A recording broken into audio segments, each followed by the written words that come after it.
안녕하세요. 코인정보소 시황분석 방송을 시작합니다. 오늘의 순서는 비트코인 시황에 대해 먼저 간단히 살펴보고 제목에서 언급드렸던 최근 가장 핫한 코인인 도지코인에 대해 간단히 살펴보고 의견 말씀드리고 이어서 매매에 참고할 만한 몇 가지 사항들 전해드리고 마치려고 합니다.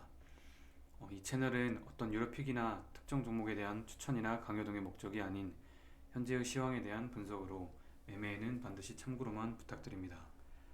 먼저 비트코인 달러 차트부터 살펴보도록 하겠습니다.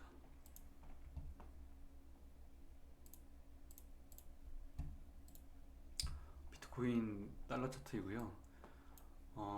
어제 제가 말씀드린 내용을 간단히 먼저 복기를 해보자면은 지난 주말에 이렇게 급락이 나왔었고 50K까지 찍은 이후에 이 50K는 지난 이 비트코인의 상승 파동이었던 박스권 수축된 모양의 상승 전에 박스권 상단에 이 매물대까지 일시적으로 빠진 이후에 꼬리를 길게 말아 올리면서 일단은 57K 이 파동에서의 주요 넥라인이었던 57K까지 붙여준 이후에 주요 넥라인이라는 말은 이 구간은 지지를 반드시 받아야 하거나 아니면 뚫기가 힘든 라인, 이쪽에서는 한번 뚫었었기 때문에 그동안은 지지 라인으로 작용을 했었는데 이렇게 한번 무너진 다음에는 이제는 저항 라인으로 작용을 하는 구간이겠죠.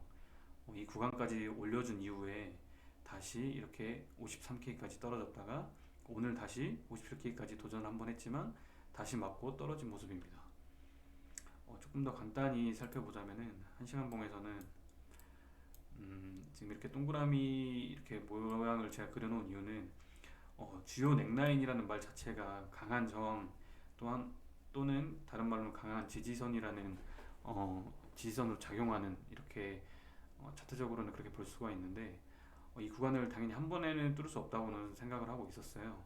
그래서 단기 하락 추세선인 이 부분을 뚫어내고 다시 한번 57K까지 도전을 했지만 당연히 그동안 많이 이 지지를 받았던 돌파하기 힘들었던 이 구간이었기 때문에 아직까지는 이 박스권에서 지난 2월 말의 모습처럼 이렇게 박스권에서 수축된 모습을 그린 이후에, 그러니까 어떻게 보면 에너지를 모은다고 하죠. 이렇게 박스권에서의 모양을 그린 이후에 박스권 상단 돌파를 하면서 이 이번 이 하락 파동의 실제적인 이 하락 추세선인 이 구간을 뚫어내야 실제적으로 이번 하락 파동이 종료된 것이다. 어제 여기까지 말씀드렸었던 것 같아요. 일단은 오늘 57K까지 한번 다시 반등을 주었는데 다시 하락 채널을 그리면서 일단은 내려온 모양이고요. 일단은 어제 이제 오후부터 해가지고 이렇게 올라온 모습 이후에 이렇게 올라온 모습 이후에 어떤 이렇게 플래그의 모양을 그리고 다시 이렇게 올라가지 않겠냐 이렇게 생각도 한번 했었었는데 이 저점 구간 이 라인이 여기서부터 이 저점보다 낮아지면서 약간 플래그의 모양은 확률적으로 조금 더 이제 떨어진 모습으로 보일 수 있고요. 하락 이후에 데드캣으로 상승한 이유, 그 다음에 57K까지 붙여준 이후에 여기서는 일단 패턴적으로 보자면 이런 역헤드앤 숄더라고 저희가 많이 하는데 이런 모습도 살펴볼 수가 있고요. 근데 이것도 당연히 여기까지는 파동이 진행되면서 조금 더 팔을 올리지 않겠냐 생각을 했지만 57K였던 이 라인에서 무너지면서 이 패턴의 모습도 사실은 무효화가 됐습니다. 사실은 이런 불 플래그를 그리던지 아니면 이런 어떤 역해된 섀도우의 모양을 그리면서 올라가는 게 가장 베스트이긴 한데 실제적으로 지금 이 하락장에서의 이 하락 추세선 뚫고 다시 TP1 값을 넘어서고 TP2까지 도전을 하려면은 사실 이 급락 자체가 파동의 모양이 약간 깨진 모양이기 때문에 어느 정도는 이 박스권에서 수축하는 모습을 보여야 에너지를 모아야 다시 위로 도전을 해도 우리가 지금 목표로 하고 있는 TP2까지는 도달할 수가 있다 이렇게 생각을 하기 때문에 아직은 이 박스권에서 조금 더 시간을 보내는 게 어떻게 보면은 앞으로의 비트코인 상승 파동에 있어서는 긍정적인 모습으로 볼 수 있다. 이 정도로만 정리를 하면 될 것 같습니다. 어제 말씀드렸지만 이게 하락의 시점, 그러니까 그리고 하락의 연속성이 쌓이지 않는 이상은 크게 이렇게 걱정할 것이나 아니면 이제 이것을 이제 하락으로 볼 것이냐 이런 부분에 대해서는 조금 더 근거가 쌓인 이후에 판단을 하도록 했었고 자기만의 기준을 세우라고 어제 말씀을 드렸었죠. 저도 지금 어떤 매물대라든지 그리고 추세선들이라든지 아니면 이평선들이라든지 저도 개인적으로는 뭐 프라이스 액션 그리고 뭐 엘리엇 파동, 하모니 패턴, 뭐 이평선, 일목 구름대, 뭐 시간론, 그다음에 뭐 캔들 폭마감, 트렌드 라인 이런 것들 다 개인적으로는 다 참고를 하고 어느 정도 선에서 제가 보기 쉬운 것들만 남겨두고 나머지를 걷어낸 모양이거든요. 그래서 구독자분들도 이런 어떤 거래를 하실 때에는 항상 자기만의 그런 기준을 세우시고 그 기준에 맞게 거래를 하셔야 내가 여기 이 부분에서 올라가도 내려가도 어떤 그런 시나리오를 잡아놓고 대응을 하시는데 조금 초점을 맞추셔서 좀 하락장에서도 크게 걱정하지 않고 시나리오대로 그렇게 진행을 할 수 있는 그런 모습이 이어졌으면 좋겠습니다. 일단 그 다음으로는 비트코인 도미넌스도 간단히 볼 텐데요. 비트코인 도미넌스도 어제 말씀드렸던 이 부분에서의 지금 어느 정도의 바닥을 다지는 구간 또는 이 부분에서 이렇게 약간의 와리가리한 모습을 보이다가 밑으로 더 빠질 수도 있기 때문에 아직까지는 바닥이 나왔다고 볼 수 없다고 말씀을 어제 드렸었고 도미노스에 관해서 잠깐 하나 말씀을 드리자면은 도미노스의 모습, 도미노스가 하락 이탈을 할 때 보통은 이런 추세선 상에서의 이런 파동의 움직임을 보이다가 여기서부터 제가 그때 그려놨었는데요. 여기서도 이렇게 추세선 상에서 움직임을 보이다가 한번 이 추세선을 크게 깨는 움직임이 한 번 나와요. 그러면 이제 본격적으로 도미노스의 하락이 이렇게 시작됐었거든요. 여기서도 파란색 이 추세선을 계속 따라서 파동을 그리다가 제가 여기 그려놨었는데 이 동그라미 노란색 원 이 부분에서 이렇게 지지받는 모양을 보이다가 한 번 이렇게 무너지면은 쭉 빠지거든요. 또 여기서도 마찬가지로 추세선 따라 움직이다가 한 번 쭉 빠지면서 하락이 시작됐었고 여기서도 마찬가지입니다. 추세선을 따라 움직이다가 저번 상승의 고점이었던 이 73라인까지 올려줬다가 빠졌었죠. 그 다음에 여기서 이제 지지받고 다시 올라갔으면은 이 추세선 따라 이제 계속 상승을 할 수도 있었었는데 여기도 마찬가지로 이 앞의 모양처럼 추세선을 이탈하게 되면서 여기서 이 시간을 보내고 73라인은 이런 지지 구간들이 있었기 때문에 조금 더 이렇게 지지를 받았다고는 생각은 하는데 여기도 어쨌든 이탈을 하게 되면서 본격적인 하락이 시작됐었거든요. 그러면 이 부분도 어떻게 보면 도미노스의 바닥일 것이냐 아니면 앞으로 상승을 할 것이냐 아니면 밑으로 또 빠질 수 있을 것이냐에 대한 판단을 하기에는 아직은 이르다. 어제 여기까지 일단 말씀드렸던 것 같습니다. 도미노스는 아직 크게 어제와 별 다른 모습은 아닌 것 같아요. 그 다음에 달러 차트인데요. 달러 차트도 어제 말씀드렸던 것처럼 이런 투바텀으로도 볼 수 있고 엔파동의 끝값, 상승값, 최대값까지 상승을 한 이후에 이 박스권의 매물대에 맞고 일단은 떨어진 모습입니다. 떨어졌을 때 일단 달러 같은 경우는 비트코인이나 뭐 도미넌스나 이런 차트와는 좀 다르게 조금 이렇게 주봉상에서 봐도 이렇게 되게 역사가 이렇게 길게 오랜 기간 동안 파동을 그렸었기 때문에 조금 움직이는 폭이 좀 작기 때문에 조금 최소한 뭐 일봉 기준으로 아니면 4시간 기준으로 해가지고 좀 이렇게 확대를 많이 해서 보셔야 될 것 같은데 여기는 지난 지금 4월 초부터 해가지고 이 하락 채널 안에서 계속 움직임을 보이고 있어요. 일단 달러 인덱스 같은 경우는 비트코인에 일단 견주어서 말을 하자면은 일단은 달러가 올라가는 게 비트코인은 그렇게 크게 좋은 모습이 아니다. 어떻게 이렇게 말씀을 드렸었고 일단 이 하락 채널상에서 움직이다가 여기서 다시 일단은 빠지는 모습이 어떻게 보면 크립토 시장에는 좋은 모습이다. 아직까지는 이 하락 채널 상에서 움직이고 있기 때문에 이것만 일단은 어떤 움직임을 보이는지, 밑으로 하락을 하는지 상승으로 돌파를 하는지를 보고 나서 그때 결정을 일단 좀 하려고 합니다. 그다음 넘어가서 나스닥 차트인데요. 나스닥 차트도 방금 이제 달러 차트랑 비슷해요.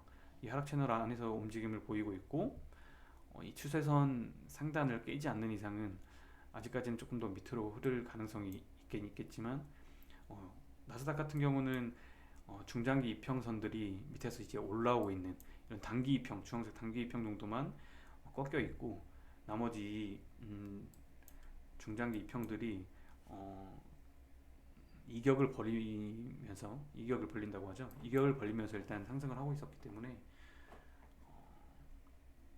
이 지금 고점이었던 13,000 뭐 한 300불 정도, 이 정도 수준을 깨지 않는 이상은 아직 상승을 시작을 했고, 상승이 아직 무너진 모습이 아니다, 이 정도까지만 살펴보면 할 수 있을 것 같습니다. 그 다음에 미국 국채 10년불인데요. 미국 10년물 채권 같은 경우도 아까 앞서서 말씀드렸던 그 달러 차트랑 비슷한 관점으로 보시면 될 것 같아요.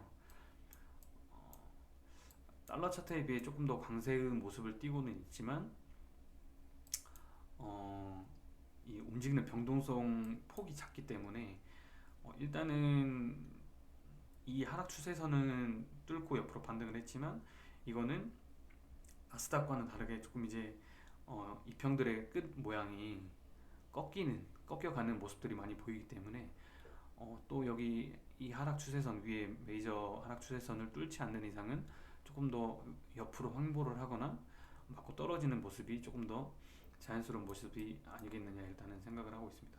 근데 국채 같은 경우는 미국 정부의 발표라든지 어떤 연준의 그런 말 한마디 때문에 많이 이렇게 변동성으로 보이기 때문에, 조금 그런 발표들이나 그런 지표 같은 것들에 조금 귀를 기울이면서 조금 살펴봐야 될 필요가 있습니다. 일단은 비트코인의 시황에 관해서는 일단 여기까지 보고요. 오늘은 일단 최근에 아까 말씀드렸지만 도지코인에 대해서 잠깐 말씀을 드리려고 합니다. 일단 간단하게 제가 아까 좀 준비를 했는데요.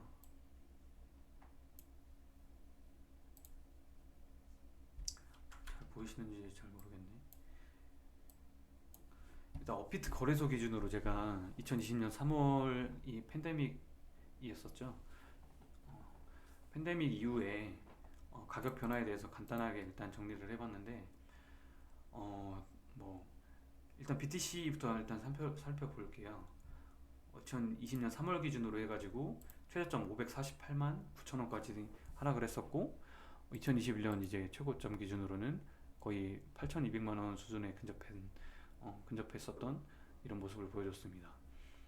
이더리움 같은 경우는 12만 원 정도까지 하락을 했었고, XRP 리플은 155원, 그리고 도지는 그때 당시에 1.35원이었어요.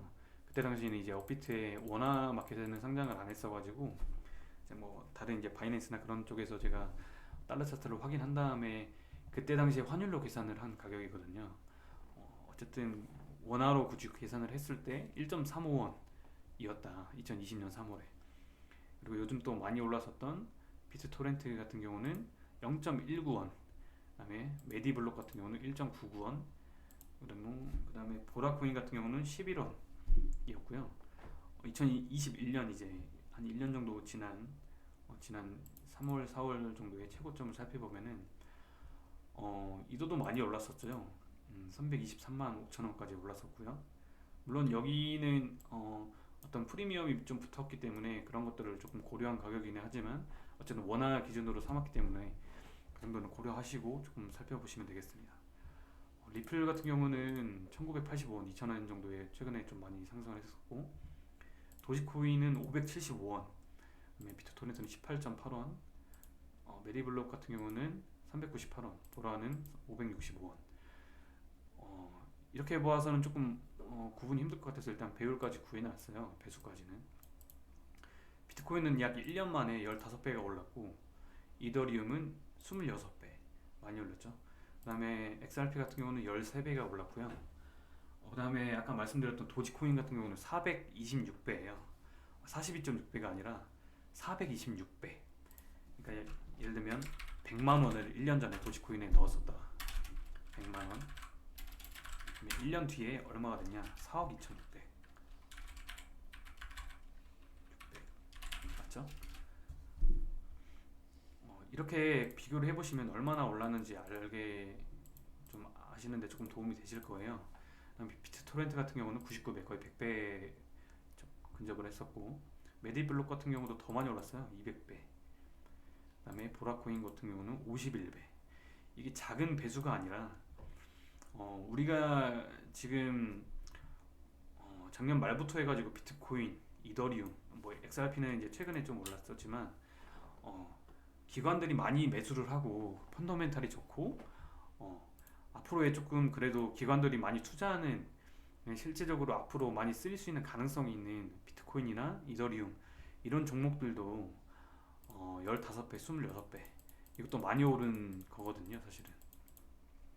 근데 물론 도지코인, 뭐 비트토렌트, 메디블록, 보라코인 뭐 이런 종목들이 가치가 없다 이렇게 말씀드리는 건 아니지만 실질적으로 생각을 해봤을 때 저희가 지금 이 올랐었던 이 고점의 가격들이 실질적으로 어떤 큰 의미가 있는 가격들이냐, 앞으로 여기서 우리가 이 가격대에 투자를 해서 앞으로 장투를 보고 어떤 투자의 종목으로 가지고 갈 수 있는 종목들이냐를 좀 개인적으로 스스로들 한번 이렇게 판단을 해보시라고 일단 이렇게 좀 간단하게 좀 정리를 해봤고요. 이걸 제가 왜 준비를 했었냐면은 최근 들어서 이제 도지코인이 좀 많이 언급이 되면서 제 회사 지인들도 그렇고 주변에서도 많이 물어들 보세요. 지금 뭐 도지코인이 얼마 들어갔는데 지금 뭐 빼야 되냐, 앞으로 더 오르냐, 뭐 도지코인 뭐 장투를 하고 싶은데 어떻게 해야 되냐 이런 것들을 많이 물어보시더라고요. 그래서 저는 뭐 이제 많이 이제 좀 이득을 보셨다 싶으시면은 뭐 앞으로 더 올라갈지 내려갈지에 대한 구분이 안 된다고 하시면은 뭐 절반 팔고 뭐 절반을 조금 홀딩을 해봐라. 그리고 저는 꼭 그렇게 코멘트를 달아요. 저 같은 경우라면은 이미 다 정리를 하고 다른 쪽으로 조금 투자를 하지 않겠느냐 이렇게 말씀을 드려요.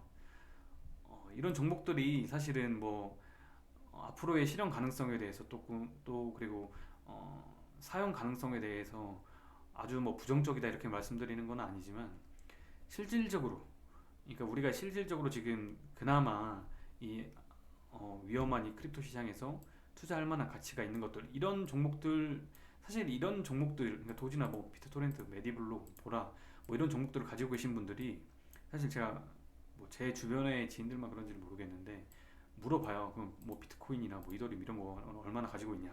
없어요. 다 뭐 내 시대가 뭐 1,000만 원이라 하면은 뭐 900만 원, 100만 원, 100만 원 뭐 이런 식으로 다 들어가 있단 말이죠. 그래서 대부분 또 다들 물려 계세요 이쪽에. 도지, 뭐 비트토렌트, 메디, 보라 뭐 이런 쪽에 다 물려 계시거든요. 제가 드리고 싶은 말씀은 어제도 제가 간단하게 말씀을 드렸는데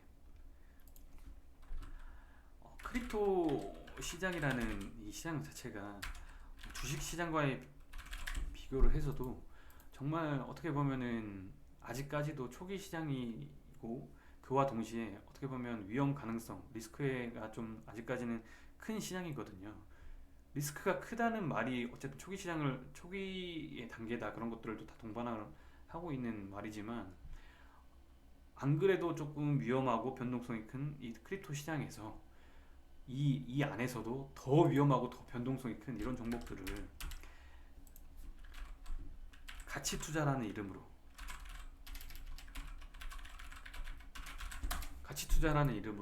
투자를 하는 게 정말 맞는 거냐.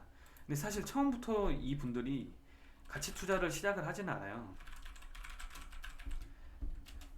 처음부터 가치 투자를 시작을 한 게 아니라 물려서 고점에 물려서 이제 도지가 이제 그때서 이제 도지가 뭐 하는 애인지, 뭐 비트토렌트가 뭐 하는 애인지, 메디블록이 뭐 하는, 보라가 뭐 하는 애인지 그때서 이제 찾아보시면서 이제 가치 투자를 할 수 있냐, 뭐 이거 장투해도 되냐 이렇게 물어보시는 분들이 대부분이거든요 사실은. 저 같은 경우는 어쨌든 2015년도부터 아마 투자를 했었던 것 같은데, 저도 처음엔 똑같았어요. 저도 처음에는 똑같은 입장으로 시작을 했었고, 그런 부분에 있어서 많은 어쨌든 투자 실패를 경험을 했었기 때문에 꼭 지금도 그렇게 되리란 법은 없지만, 실질적으로 본인들이 지금 스스로가 판단을 했을 때 내가 진짜 어떤 도박을 하고 있는지, 실질적으로 투자를 하고 있는지, 앞으로의 어떤 그런 계획을 세우면서 플랜을 가지고 개인만의 기준을 가지고 투자를 하는 건지 살펴볼 어느 정도의 필요성이 있다, 이런 거 같아가지고 일단은 간단하게 일단 좀 정리를 해서 말씀을 드렸습니다. 사실 그래서 오늘 도지코인도 간단하게 제가 차트를 그동안 보지도 않았었는데 한번 간단하게 봤어요. 일단 이건 뭐 4시간 봉이긴 한데, 사실 뭐 엘리엇 기준으로 보면은 뭐 여기를 1파로 잡을 거냐, 뭐 여기를 1파로 잡을 거냐, 사실 여기를 1파로 잡았을 때는 1, 2, 3, 4, 5파 동에 아직 뭐 진행 중이라고 볼 수는 있지만 고점을 못 넘었기 때문에 여기를 1파로 보기에는 조금 무리가 있는 것 같고, 사실 여기라든지 이게 상승폭이 여기에 비해서 조금 작아 보여서 이게 1파로 판단을 할 수가 있냐 이렇게 생각을 하시지만, 차트를 살짝만 옆으로 넘기시면은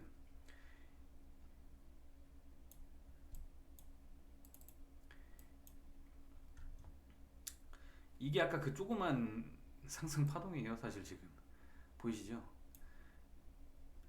여기가 그 조그만 상승 파동인데, 이 앞에도 사실은 조금 더 당겨 보면은 이것도 결코 작은 상승이 아니었거든요. 보이시죠 지금? 그러니까 사실은 제가 보는 이 입장으로는 이 부분을 일단 상승 1파로 잡게 되면은, 이 부분이죠. 이 부분을 상승 1파로 잡게 됐을 때는 사실은 1파, 1파, 2파, 3파, 4파, 5파 고점이 나왔다고 보거든요. 차트적으로는 일단은. 그리고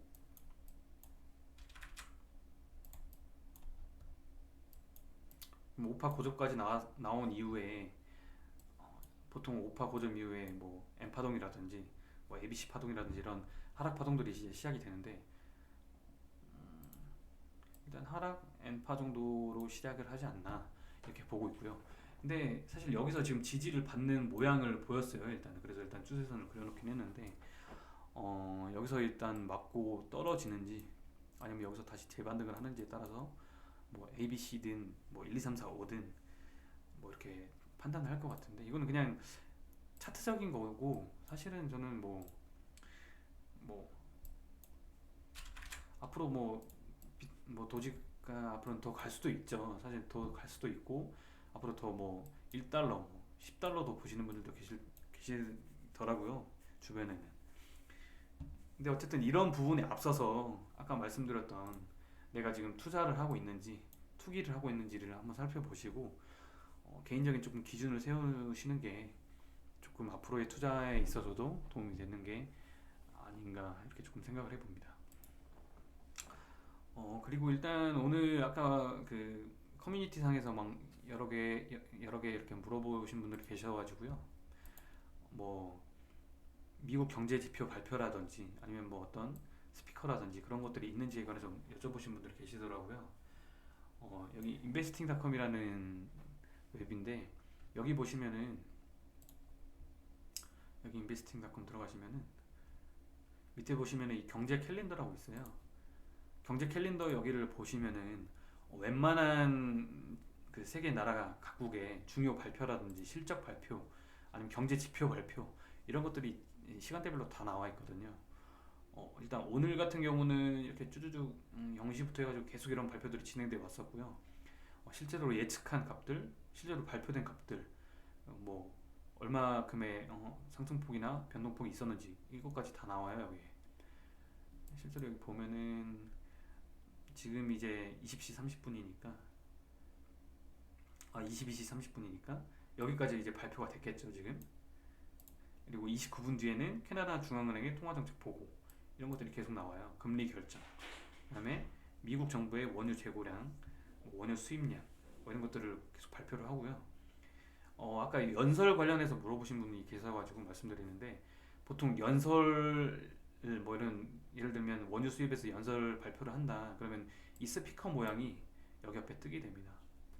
근데 아무것도 오늘은 연설이, 이걸 보고 제가 아까 말씀드린 거거든요. 오늘은 연설이 없다. 그리고 영시 기준으로 해서 내일로 보면은 여기서 이제 뭐 BOC 기자회견이라고 있는데 그냥 캐나다에서 발표를 하는 거고요. 뭐 20년물 착한 뭐 입찰 이런 것들이 있지만 오늘은 뭐 스피커가 따로 그렇게 크게 중요한 게 없다. 그나마 조금 중요한 건 내일 이제 있는 유럽 중앙은행의 기자회견이 있겠죠. 이런 스피커 이런 것들. 실제적으로 여기 들어가서 보면은 이와 관련된 자료들도 나와요. 이런 것들도 같이 살펴보시면서 조금 매매를 하시는데 도움이 되셨으면 좋겠습니다. 그리고 요즘에 또 프리미엄에 관해서 조금 걱정하시는 분들이 많이 계시는 것 같은데, 저는 사실 뭐 김치 프리미엄이란 말은 뭐 그렇게 크게 좋아하진 않는데요. 일단은 프리미엄 같은 경우는 2017년에도 그랬었고, 어, 이게 잘 살펴보면은 상승장 때는, 그러니까 이 프리미엄이라는 것 자체가 구매자들, 매수자들의 어떤 심리, 어, 조금 더 비싼 가격을 주더라도 사고 싶은 그런 심리를 어느 정도 반영을 한 것이라고 보고, 물론 이제 이 프리미엄도 조절을 하는 그런 어떤 세력이 있을 거라고 생각은 하지만, 아직 저희가 비트코인의 상승장의 관점으로 보고 있기 때문에, 상승장 때는 지금 일단 비트코인이 안정화된 가격이 아니기 때문에 계속 내려갔다 올라갔다 내려갔다 올라갔다 이런 모습을 보이지만, 또 어느 정도의 안정된 모습을 보이고 올라가기 시작을 하면은 프리미엄이 또 오를 거예요 아마. 그래서 뭐 이렇게 프리미엄에 대해서는 아직까지는, 하락장이 시작하기 전까지는 크게 걱정할 사항은 아니라고 보고, 근데 대신 이제 이런 건 있죠. 실제적으로 하락이 시작됐을 때 어, 예를 들면 해외 거래소 같은 경우에서는 뭐 만 불이 빠졌다 그러면, 실질적으로 국내 거래소 같은 경우는 예를 들면 프리미엄이 20%인 상태에서 10%까지 빠졌으면 만 프로에서 10%까지 더 빠진, 조금 더 손해를 보게 되는 그런 정도로 조금 이제 생각해 주시면 되고요. 뭐 아직까지는 프리미엄에 관해서는 그렇게 크게 걱정은 하지 않고 있습니다. 아까 방송을 할 때보다는 일단 하락 채널을 돌파하고 일단 모습을 보이고 있긴 있는데, 일단 이번 주는 이 박스권 내에서의 움직임을 조금 더 살펴보는 게 좋을 것 같고, 최대한 이 박스권에서의 시간을 많이 보내는 게 저희가 보고 있는 TP값, 두 번째 TP값까지 도달하는 데 있어서 조금 더 도움이 된다, 이 정도 관점만 가지고 살펴보시면 되겠습니다. 오늘 방송은 일단 여기까지 하고요. 구독과 좋아요도 좀 같이 이렇게 눌러주시고, 오늘 방송은 일단 여기까지 마치겠습니다. 감사합니다.